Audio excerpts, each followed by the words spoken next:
Hello friends, જય શ્રી કૃષ્ણ. તો આજે આપણે બધાને ભાવતી પાણીપુરી બનાવીશું. તો આપણે જ્યારે ઘરે પાણીપુરી બનાવીએ ને ત્યારે 2 દિવસની જ બનાવીએ છીએ. તો તમે પણ અમને કોમેન્ટમાં જણાવજો કે તમે પણ બીજા દિવસની પાણીપુરી બનાવો છો કે નહીં. તો આ પરફેક્ટ રીતથી તમે પાણી અને મસાલો બનાવશો ને એટલે બહાર ખાતા હોય ને એના કરતાં પણ બહુ સરસ લાગે છે. તો આપણે 2 થી 3 વસ્તુ આમાં એક્સ્ટ્રા ઉમેરવાના છીએ, એટલે વિડીયો તમે આખો જ જોજો. તો અહીંયા પહેલાં આપણે તીખું પાણી બનાવી લઈએ. તીખું પાણી બનાવવા માટે પહેલાં આપણે ફ્રેશ ધાણા લીધા છે. તો 50 ગ્રામ જેટલા ધાણા છે અને તેને સારી રીતે ધોઈ લીધા છે. અને આવી કૂણી દાંડલીવાળા લીધા છે, એટલે દાંડલી સાથે જ નાખીશું. અને 1 મુઠ્ઠી જેટલા આપણે ફ્રેશ ફુદીનાના પાન નાખીશું. તો ફુદીનાની આપણે દાંડલી નથી લેવાની, એના પાન જ લેવાના છે. તો ફુદીનો વધારે પાણીમાં નાખીએ ને તો કડસો લાગે, એટલે આપણે આટલો જ ઉમેરવાનો છે. અને જો તમારે ઝાઝો ઉમેરવું હોય તો પણ ઉમેરી શકો છો, બાકી આ તો પરફેક્ટ જ છે. તો આપણે એક્સ્ટ્રા જે ઉમેરવાના છે ને એ મીઠો લીમડો ઉમેરવાનો છે. તો મીઠા લીમડાથી પાણીનો ટેસ્ટ પણ સારો આવે છે અને કલર પણ. અને મીઠો લીમડો આપણા શરીર માટે પણ બહુ ફાયદાકારક છે. તો આપણે તાજા મીઠા લીમડાના 15 થી 20 નંગ જેટલા પાન લીધા છે. અને પછી તેમાં 2 ઇંચ જેટલા આદુના ટુકડા, તો 4 નંગ તીખી મરચી લીધી છે. તો આપણે તેને આ રીતે ડીટિયા કાઢીને ઉમેરી દેવાની છે. અને આપણે જે બીજું એક્સ્ટ્રા ઇન્ગ્રીડિયન્ટ કહેતા હતા ને એ છે વરિયાળી. તો અહીંયા આપણે 1 મોટી ચમચી જેટલી વરિયાળી ઉમેરવાની છે. તો વરિયાળીથી પણ પાણીનો ટેસ્ટ એકદમ સરસ આવે છે. તો હવે તેમાં આપણે 1.5 નંગ લીંબુ નીચવી દેવાનું છે. તો આ આપણે જેટલું ઉમેરીએ છીએ ને એમાંથી 1.5 લીટર જેટલું પાણી બનશે. તો આમાં આપણે 1.5 નંગ જેટલું લીંબુ નીચવી લેવાનું. અને ચમચીના ચોથા ભાગ જેટલું મીઠું, અડધી ચમચી જેટલો સંચળ પાવડર, ચમચીના ચોથા ભાગ જેટલો મરી પાવડર, અડધી ચમચી જેટલો શેકેલા જીરાનો પાવડર. અને અહીં આપણે હવે જલજીરા ઉમેરવાની છે. તો 1 મોટી ચમચી જેટલી આપણે જલજીરા ઉમેરીશું. તો આ 3 વસ્તુ અમે જે કીધી ને એ ઉમેરીને એકવાર જરૂરથી આ તીખું પાણી બનાવજો. અને પછીથી તમે તીખું પાણી આ રીતે જ બનાવશો. અને પછી તેમાં આપણે 2 ચમચી જેટલો પાણીપુરીનો મસાલો ઉમેરી દેવાનો છે. અને પછી એમાં થોડું પાણી નાખીને એકદમ ફાઇન પેસ્ટ બનાવી લેવાની છે. તો આ આપણે તીખા પાણી માટે પેસ્ટ તૈયાર થઈ ગઈ છે. તો આ પેસ્ટને તમે બરફની ટ્રેમાં નાખીને ક્યુબ બનાવીને સ્ટોર પણ કરી શકો છો. તો અહીંયા આપણે જે વાસણમાં પાણી બનાવવું હોય ને એ વાસણમાં પેસ્ટ લઈ લેવાની. અને મિક્સરની જારમાં થોડું પાણી નાખીને તેને પણ સાફ કરી લેવાનું. તો બધી જ પેસ્ટ આપણે આવી રીતે લઈ લેવાની છે. તો હવે તેમાં આપણે લીટર કે 1.25 લીટર જેટલું પાણી નાખીશું. અને જો તમે આ રીતે તીખું પાણી બનાવશો ને તો તીખું પાણી તમારું 5 થી 7 મિનિટમાં જ બનીને તૈયાર થઈ જશે. તો આ આપણું તીખું પાણી એકદમ પરફેક્ટ રીતે તૈયાર થઈ ગયું છે. તો હું અહીંયા પાણીને ગાળતી નથી, તમારે ગાળવું હોય તો ગાળી શકો છો. તો અમે ગાળ્યા વગર જ પાણીને યુઝ કરીએ છીએ, કેમ કે જે મસાલા હોય તે નીકળી જાય પણ પાણીમાં રહે ને તો તેનો ટેસ્ટ વધારે સારો આવે છે.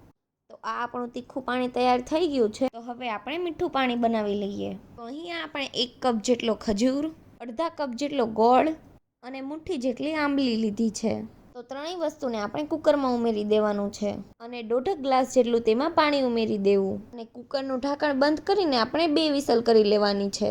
તો 2 વિસલ થઈ ગઈ છે અને કુકરમાંથી પ્રેશર પણ પૂરું થઈ ગયું છે.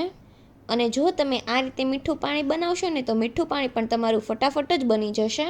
તો તમે જોઈ શકો છો કે આપણો ખજૂર અને આંબલી એકદમ સરસ રાળ થઈ ગયા છે. તો હવે તેમાં આપણે બ્લેન્ડર ફેરવી લેવાનું છે. તો બ્લેન્ડર ફેરવવાથી એકદમ સરસ મેશ થઈ ગયું છે. તો થોડું પાણી નાખી અને બ્લેન્ડરને આપણે સાફ કરી લેવાનું.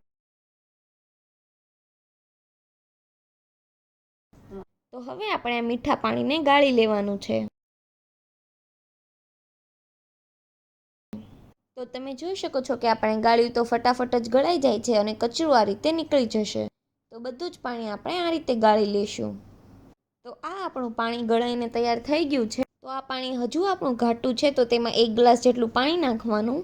અને પછી તેમાં અડધી ચમચી જેટલું મીઠું. અને જો તમારે સંચળ પાવડર નાખવું હોય તો મીઠું થોડું ઓછું નાખવું.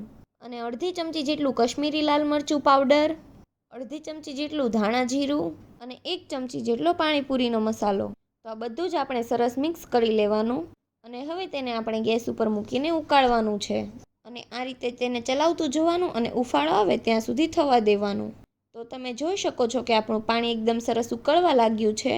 અને આ રીતનું પાણી ઉકળવા લાગે ને એવું ઉકાળી લેવાનું. તો હવે આપણે ગેસની ફ્લેમ બંધ કરી દેવાની છે. અને પાણીને આપણે ઠંડુ થવા દેવાનું છે. અને હવે આપણે એક મિક્સરની જાર લેવાની છે.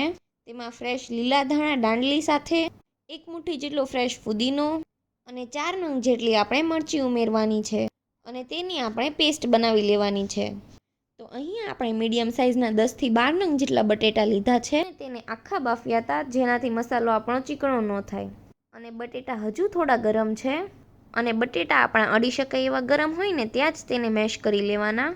તો આપણે પાણીપુરીનો મસાલો બનાવીએ ને ત્યારે ક્યારેય મેશરથી મેશ નહીં કરવાના, આ રીતે હાથથી જ મેશ કરવાના, એટલે અધકચરા જ મેશ થઈ જાય. તો બધા જ બટેટા આપણા સારી રીતે મેશ થઈ ગયા છે. અને પછી તેમાં આપણે બાફેલા 1 બાઉલ જેટલા ચણા ઉમેરવાના છે. તો આ દેશી ચણા છે, તો આ રીતે અડે અને ભાંગી જાય ને એવા બફાઈ જવા જોઈએ. અને હવે જે આપણે ધાણા મરચી ફુદીનાની પેસ્ટ બનાવી છે ને તેને ઉમેરી દેવાની.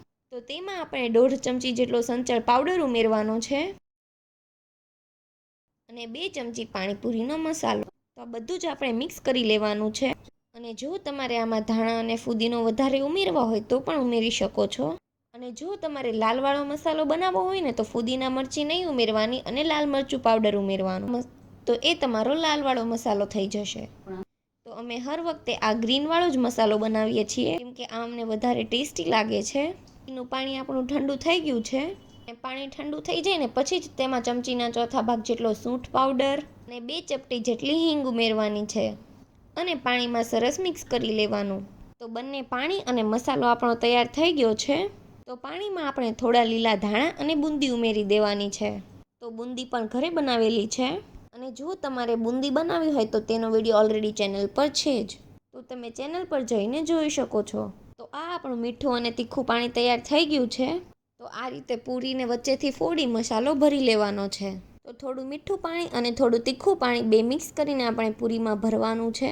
અમને બે મિક્સ કરીને જ ભાવે છે. તો આ આપણી પાણીપુરી ખાવા માટે તૈયાર થઈ ગઈ છે. અને મોઢામાં પણ પાણી આવી ગયું હશે. તો આ રીતે પાણીપુરી બનાવવામાં સમય પણ નથી લાગતો અને ફટાફટ બની જાય છે.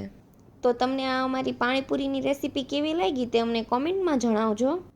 અને અગર તમને આ વિડીયો ગમ્યો હોય તો વિડીયોને લાઇક કરજો, શેર કરજો અને અમારી ચેનલને સબસ્ક્રાઈબ કરી દેજો.